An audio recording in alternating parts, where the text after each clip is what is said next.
السلام عليكم، ازيكم؟ الفترة دي انا غبت عنكم كتير، محتاجة دعواتكم. ادعولي من قلبكم دعوة حلوة كده من قلبكم، ادعوها لي.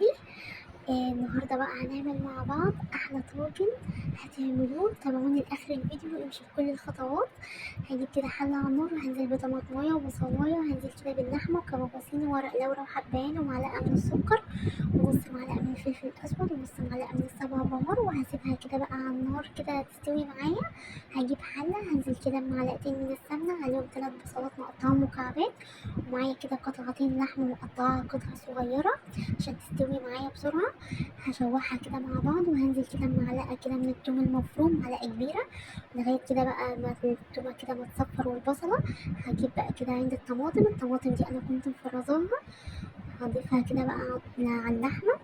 وهجيب كمان كده كبشتين أو 3 كده من الشوربة هضيفها، وهجيب نص معلقة من الفلفل الأسود ونص معلقة من السبع بهار ومعلقة من السكر، وهضيفها كده وهقلبها مع بعض، وهسيبها تتسبك لغاية كده ما تتسبك معايا. هنزل كده بالبامية، وهضيف كمان كده 3 كبشات كده من الشوربة وهقلبهم، وهضيف الملح، وهسيبها بقى كده عندي كده غلوتين كده 3 على النار لغاية كده ما تغلي معايا كده زي ما انتوا شايفينها. هكون بقى محضرة عندي الطاجن.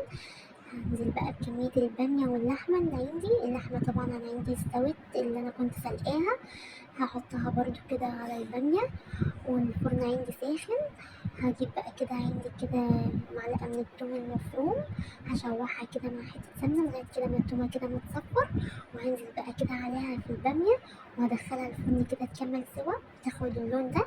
عملت بقى جنبها طبق رز. احلى طاجن بامية هتعمليه، اكتبوا لي رأيكم في الكومنتات.